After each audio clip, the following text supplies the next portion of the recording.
தோ தச்சிடலான்னு சொல்லிட்டு 15 நாளைக்கு முன்னாடி வெட்டி வச்சேன் ஒரு நைட்டி. தைக்கிறதுக்கு நேரமே இல்லை. வர துணியெல்லாம் வந்து ஆர்டர் வர துணியெல்லாம் தைச்சி கொடுக்க நமக்கு நேரம் இருக்கும். ஆனால் நமக்கு ஒரு துணி தைக்கணுன்னா மட்டும் உடம்பு வளையவே மாட்டுது. உடம்பு வளையலன்னு சொல்கிறது வரைக்கும் நேரம் பற்ற மாட்டுது. ஒரு ஆசை என்னென்னா, சரி மற்றவங்க துணி குச்சா தைச்சினா ஒரு 100 ரூபா வருமே அப்படின்ற மாதிரி வர துணியெல்லாம் தைச்சி தர நேரம் இருக்குது. நம்ம துணி தைக்கிறதுக்கு நேரம் இருக்க மாட்டேங்குது. என்னடா எதுவும் புலம்புறான்னு தானே பார்க்குறீங்க? ஆமாம் மக்களே, கிட்டத்தட்ட ஒரு 15 நாளைக்கு முன்னாடியே இந்த நைட்டி வந்து கட் பண்ண வீடியோ போட்டேன், ஷார்ட்ஸ் போட்டேன், நைட்டி தைக்கலாமான்னு. அப்போ கட் பண்ண நைட்டி இப்போ தான் எனக்கு தைக்கிறதுக்கு நமக்கு வந்து அந்த நைட்டிக்கு விடிவு காலம் வந்திருக்குது. வெயில் நாள் வேறு வந்துடுச்சா, எண்ணெய் நைட்டியும் பிரிக்கவே முடியாது. எனி டைம் நைட்டி, எங்கும் நைட்டி, எதுலேயும் நைட்டின்ற மாதிரி நைட்டிலே இருப்பேன் நான். சரி, எப்பயுமே வந்து பார்த்திங்கன்னா ஒரு 5-6 நைட்டி இந்த சம்மருக்கு வந்தால் வாங்கிடுவேன்.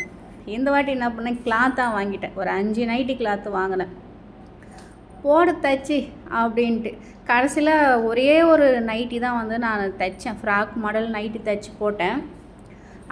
அடுத்தது வந்து பார்த்தீங்கன்னா இப்போ தைச்சிட்ருக்கேன்ல, இது வந்து வெட்டினேன்.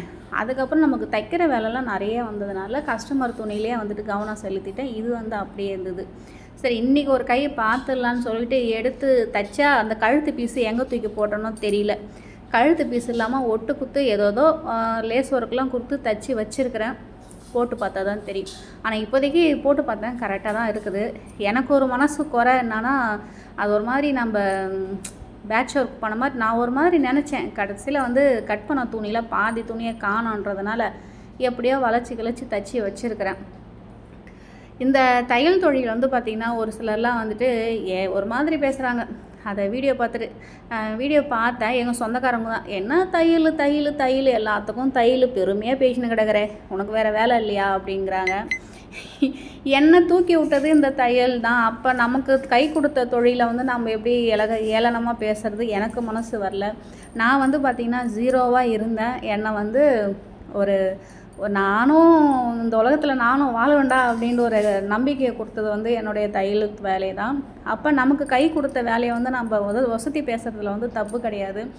எத்தனை பேர் வந்து டிகிரி முடிச்சுட்டு நிறைய படிச்சுட்டு பிள்ளைங்களாம் வந்துட்டு பொம்பளை பிள்ளைங்க நல்லா படிக்க வைக்கிறாங்க, நல்ல விஷயந்தான்.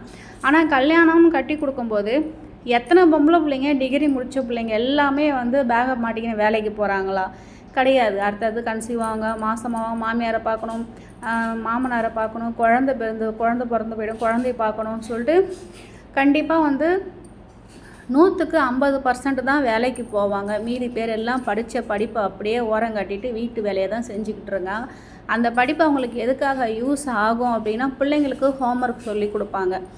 அந்த பிள்ளைங்களாம் பேர்த்ததுக்கப்புறம் அதை வளர்ந்து அதை வந்துட்டு ஸ்கூலில் சேர்த்ததுக்கப்புறம் போகலாம் அப்படின்னு ஒரு மைண்ட் செட்டில் இருப்பாங்க. ஆனால் ஸ்கூல் சேர்த்ததுக்கப்புறம் அவங்கள போய் ட்ராப் அண்ட் பிக்கப், அவங்க போய் இட்டுன்னு வரணும், சாயந்தரம் டியூஷனுக்கு அனுப்பணும், ஹோம்ஒர்க் சொல்லி கொடுக்கணும்னு சொல்லி நிறைய பிள்ளைங்க வந்து அவங்களுடைய படிப்பை வந்துட்டு அப்படியே தான் எந்த ஒரு இதுக்கும் யூஸ் ஆகாமல் ஹோம்ஒர்க் சொல்லி கொடுக்கறதுக்கும் கணக்கு வழக்கு பார்க்கறதுக்கு மட்டும்தான் வச்சுருக்கிறாங்க. நான் வந்து பார்த்திங்கன்னா அந்த தையல் வேலையை, இந்த ஆரி ஒர்க்காக இருக்கட்டும், தையல் வேலையாக இருக்கட்டும், நான் பெருமையாக பேசிக்கிட்டு இருக்கேன் அப்படின்னா, இந்த வேலையில் படிப்பு முக்கியம்தான், நான் இல்லைன்னு சொல்லலை. எல்லாருமே, எல்லாம் பொம்பளை பிள்ளையாக இருக்கட்டும், ஆம்பளை பிள்ளையாக இருக்கட்டும், படிப்பு முக்கியம்தான். படிப்பு எவ்வளோ முக்கியமோ அதே சமயத்தில் கைத்தொழில்ன்றது அதை விடையும் முக்கியம். படிச்சிருந்தாலும் பரவாயில்ல, ஒரு மிஷினை வாங்கி போடுங்க. ஒரு டைலரிங் வந்து கற்றுக்கிட்டோம் அப்படின்னா, உங்களுக்கு திறமை இருந்தது, உங்களுக்கு ஆர்வம் இருந்தது அப்படின்னா, வெளியில் இருக்கிற துணி, உங்கள் நெய்பர் துணிலாம் வாங்கி தைக்கலாம். எதனா ஒரு மாதம் 5000 10,000 சம்பாதிக்கலாம். அதுவும் இல்லையா, நம்மளுடைய துணியை கூட நம்ம தைச்சிக்கலாம். அதுக்கு தான் நான் சொல்லிட்டு இருந்தேங்காட்டி தையல் வேலை வந்துட்டு பெருசாக பேசுகிறேன். எனக்கு கை கொடுத்த வேலையை நான் பெருசாக பேச தான் செய்வேன். எதுவும் தப்பு இல்லைல்ல. நான் சொல்கிறது சரியாக தப்பான்னு சொல்லுங்கள். எங்கள் சொந்தக்காரங்க தான் கேட்டாங்க, என்ன தையல் தொழில் அப்படின்னு சொல்லி, மீதி வேலைலாம் அப்புறம் யாரையும் படிக்க வேணான்னு சொல்கிறியா அப்படின்றாங்க.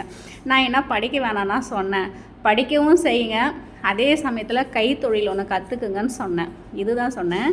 இந்த வீடியோவை அவங்க பார்ப்பாங்க, இதுக்கு ஒரு கேள்வி கேட்பாங்க, அதுக்கு எனக்கு பதில் கரெக்டாக இருக்கும்.